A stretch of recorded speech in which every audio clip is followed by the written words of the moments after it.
Hey guys, Steve here from Tunova Kettlebell Training, and I am back with another video for you guys chatting all things kettlebell sport. And today we're going to be looking at the chicken and the egg. We're not going to be discussing that in great detail. We're going to be looking at, do we become an athlete first before we become a kettlebell sport athlete, or do we concentrate on becoming a kettlebell sport athlete first? Let's get stuck straight into it.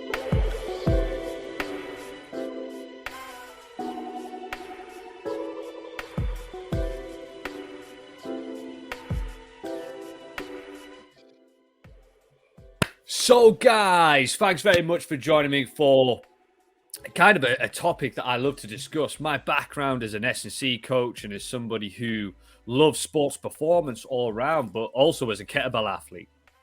It's something that's really, really passionate towards me. So let's dig into it.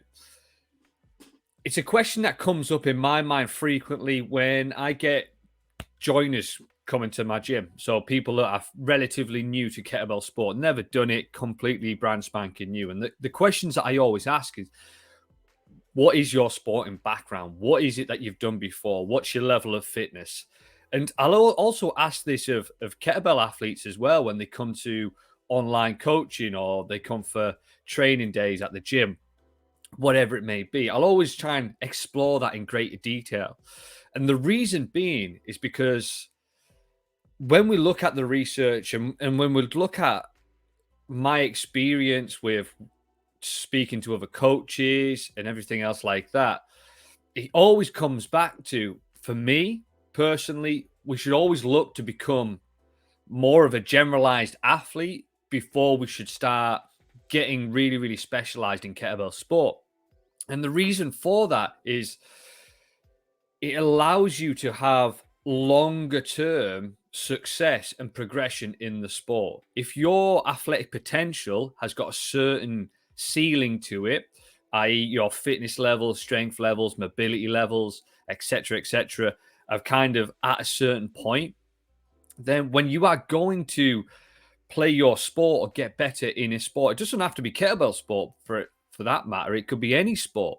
You are always going to be limited by your athletic potential. Even if you are really, really gifted and you pick it up really, really quickly, then for me, I really do believe you are leaving long-term success within the sport of kettlebell lifting. You are leaving that to chance, and you are trying to rely on simply just the kettlebells of getting you fit.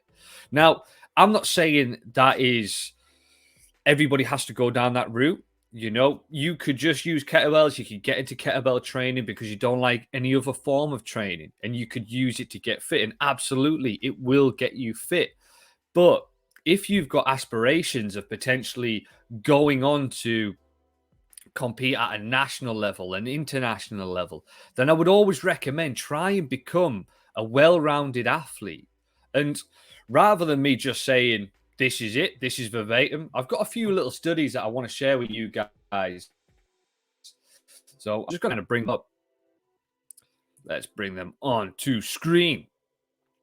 So this is a paper by Suchomel, Sophia Nimphius, and Michael Stone. Real good paper, really, really good paper. And what it's looking at is the importance of muscular strength on athletic performance.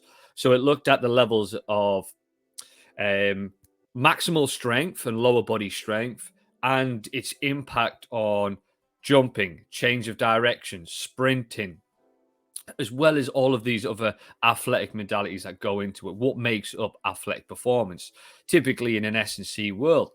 And what's really interesting is the fact that it goes to show that their analysis of all of the research out there shows that actually the greater the levels of your strength, then the greater your levels of other athletic endeavors. Now, I'm not saying strength is the be all and end all, because I know it's not, and it would be a really oversimplification of just saying just get stronger and all your problems will be solved.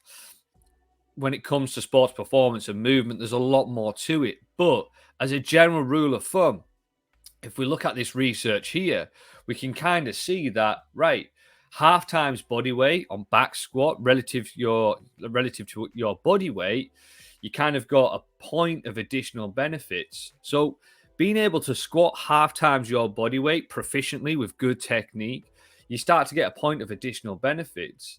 And then that continues to grow in a decent fashion as you get up to around about 2 times body weight. And then point of greater performance benefits. And then it just starts to taper off a little bit as we get above 2 times body weight. So for me as a coach, and when I'm speaking to people, it's like, right, my goal over a longer term is to try and get you up to at least 1 times body weight. If you can squat your body weight, you are sitting kind of right in the middle here a little bit, and your trajectory is pretty much only going to go up. And now the interesting things with kettlebell sport as well is I've had guys who've built up their strength and got it to a certain level, then never touched a barbell for a long time because of competition prep, life, etc., etc. And then when we've retested their numbers, actually their strength deficit, the amount that they've dropped, is not actually that much because they've kept on training with the bells, they've maintained their certain levels of strength, which is one of the key things that we've got to consider is in the early days, just focus on getting stronger, focus on improving that maximal strength relative to your body weight. And then further down the line, you might not need to have to train it as much. You might get away with just having short blocks throughout your year. You might just say, I'm going to do a concentrated strength block here, then I'll move on to the next bit, whatever it may be, whatever you enjoy. But for me, it should be, if we're looking at this data here, as kettlebell athletes thinking about the sport that we compete in, we want to be trying to at least get to 1.5 times body weight as a kind of minimum, trying to get to 1 times body weight. Now, I know that's not going to be applicable to absolutely everybody. There might be some veteran lifters who have got into the sport relatively late and they've got into physical activity relatively late. Their time is probably not best spent getting under a bar. They might just get as much benefit as they need spending time with the kettlebells, practicing the sport, and that is going to kill two birds with one stone. It's going to tick the boxes. But if I've got a younger athlete who's coming into the sport and I want them to have long-term success, then in my opinion, it is my duty to try and think, right, I want to keep you in the sport for as long as possible. I don't want your athletic potential just to be the kind of the ceiling of where you go. I want to raise that. So we're going to be trying to hit that 1.5 times body weight over the course of your lifting career as a kind of a minimum. And even if these guys, young guys that come to me, don't end up staying in the sport, I know that if I've got them stronger, then their physical activity that they do in the rest of their life, they have got a good grounding and it's going to move them further forward. So in terms of our strength levels in kettlebell sport, I do believe that kind of 1.5 times body weight is a good place to start, and don't get me wrong, there's like a roadmap to get up to 1.5 times body weight. You're going to have to learn how to goblet squat. And that's going to mean getting up to kind of 1/2 times body weight or quarter of your body weight in terms of doing 20 reps before you then start to progress on a bar.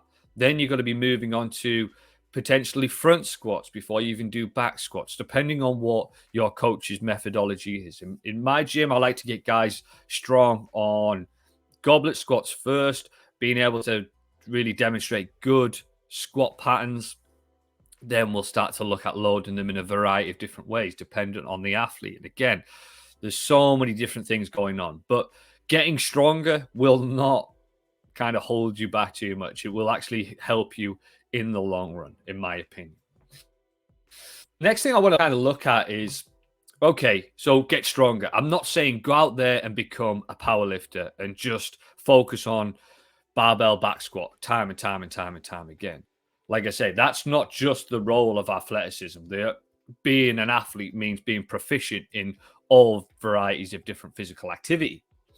So if we look at this other paper that I'm going to get on the screen now, is this paper by PRONTENKO, apologies if I butchered his name, and his colleagues, they did a bit of a research study, and they looked at, right, general preparedness going into specific special preparation. Now, as I was reading the paper, you can kind of see possibly some, it doesn't flow as well, you know, in terms of the language barrier or how it's being translated or whatever it may be. So apologies if I'm absolutely butchering the what the study's saying. I'll happily hold my hands up to that. But they took a group of athletes, I believe it was about 27. They put them in a kind of an experimental group, and they put them into a control group. Now, they did a various tests. So they did a 100-meter sprint, they did pull-ups, they did 3K run, inclination of trunk in a sitting position, crossing of hands behind the back, squatting a barbell, so max effort, pressing of barbell, so barbell bench press, and class traction of barbell for one time. I believe that was the clean. I might be wrong on that one. And what they were doing is they were looking at, right, so this is the levels. If we improve the athletes' results in these, how does that correlate to their long cycle performance? Okay. Now, what was kind of interesting, as you can see, the time's reduced. And if we scroll a little bit further down here, so the guys in the experimental group, and these were the guys that spent a little bit more time with their general physical preparedness and just got stronger, fitter, more flexible, were able to hold themselves in certain positions a little bit better and perform a variety of movements. What they were able to do is their kettlebell results were growing a lot of a better rate than compared to the control group. Obviously, the rack position, being able to hold it for a lot longer, barbell clean, obviously repeated, jumping out with 40 kg kettlebell for 2 minutes. Glad I'm not doing that test myself. And bar with 224s, kettlebells in a fixed position. So, as you can see with the experimental group, the results grew over the different stages when they were testing and retesting compared to the control group. Now, I've tried to read this paper a few times, and I don't want to just say this is exactly what it is and this is the ideal, because I'd need to speak to the authors of this paper just to have a bit of clarification. But it stands to reason, though, doesn't it? If this group of athletes has got better at running, has got better at doing pull-ups for a certain amount of times, has got better at doing vertical jumps loaded, and they've improved there.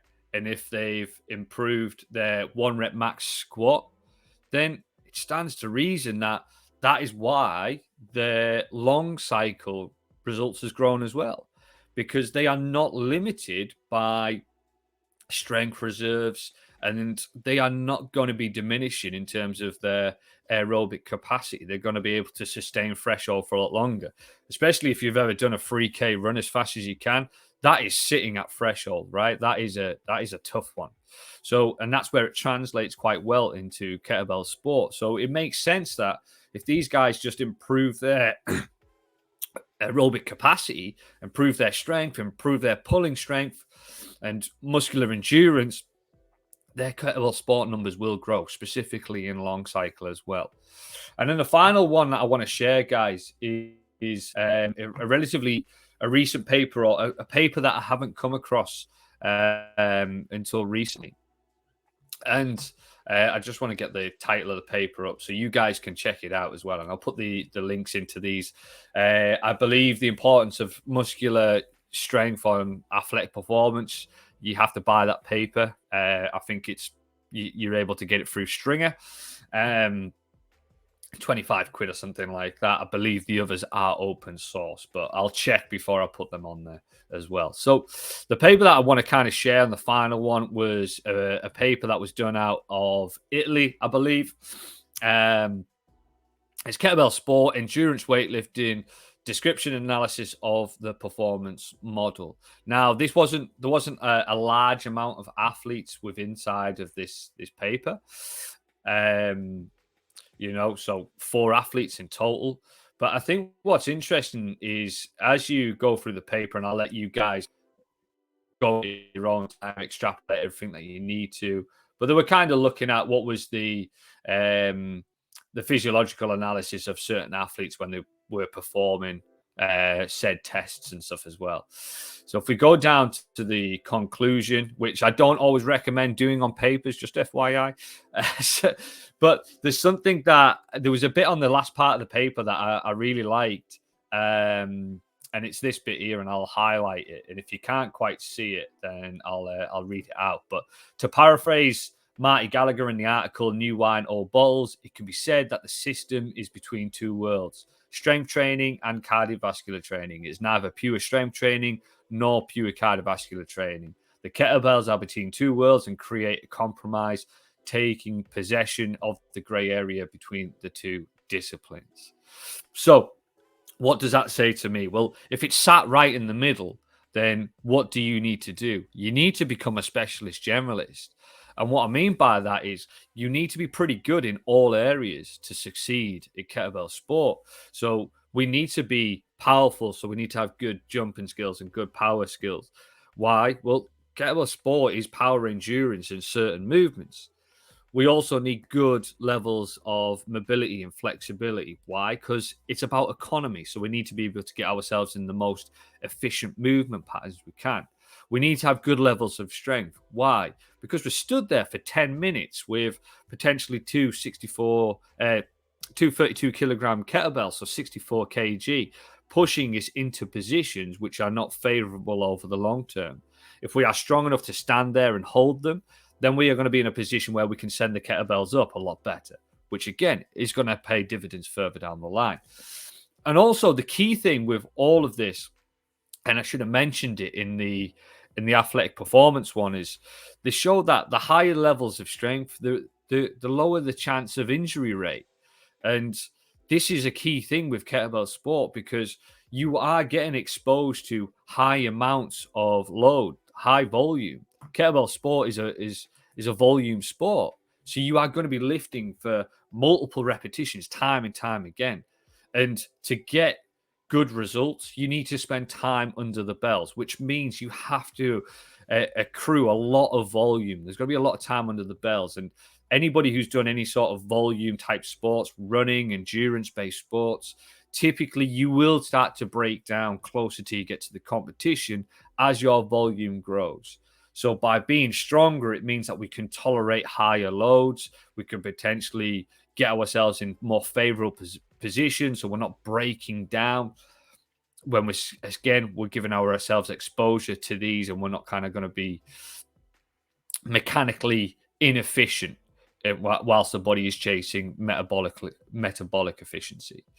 Okay, and the last thing on this paper in the conclusion section is in order to excel and be able to perform effective, an optimal technique is needed to make the best use of available energy, organic reserves, avoiding overuse injuries due to the loads lifted. So again, exactly what I've just been saying there. So going back to the initial question, the chicken and the egg, should you become an athlete before you become a kettlebell sport athlete?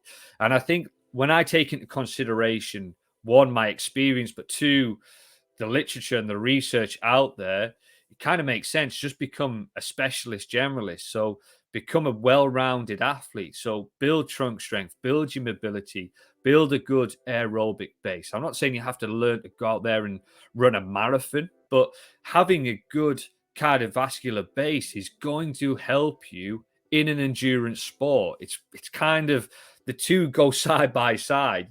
You cannot excel in endurance sport if you've got no kind of capacity in terms of your just general fitness levels. And also building strength. Building strength is going to be a really important one. Why? Because you are moving load. You are moving an external resistance. You're not just moving your body weight, where potentially you could get away without using as much resistance. So for me, become a specialist generalist. So become a really well-rounded athlete, and then as you're growing into your sport career, so typically the split of training, and I wish I did it in the beginning, but spending a bit more time just becoming well-rounded, and then sprinkling in your kettlebell training as you start your journey, kind of looking at a 80-20. And then as you start to progress, you might then start to look at a competition, and then that's going to start to shift more into kind of 60-40, 50-50. And then you might be doing 80% kettlebell lifting, 20% general prep work as well. But that's periodization, and that's going to go into all sorts of different factors. But for me, if you are getting started into kettlebell sport, the things that are going to help you massively from just a general health and well-being point of view and success in the sport and getting the most out of it and being able to enjoy it is build a decent aerobic base. So just build some general fitness, being able to hit some decent 5K times if you're able to run, being able to hit some decent times on a concept 2, maybe look at around about a 5K, try and get some good results on that. Then when it comes to strength work, trying to make sure that you are building up to 1.5 times body weight is kind of a nice target. And that's actually, the pursuit of strength is actually quite cool when you start looking at it relative to your body weight. So hopefully that helps, guys. Drop some questions in the old comments box if you've got anything and you're thinking, right, what about this? What about that? I'll be more than happy to help. But that's my opinion. That's just my thought. I'd love to hear what you guys think. If there's other coaches watching this who disagree, or athletes that are thinking, I don't agree with that, I should do this or do that. I'm all ears. I'm always open to learning, but that's just my thoughts. Okay. So hopefully you enjoyed that, guys. I'll be back very, very soon covering something else. But until next time, have a great one, and we'll speak soon.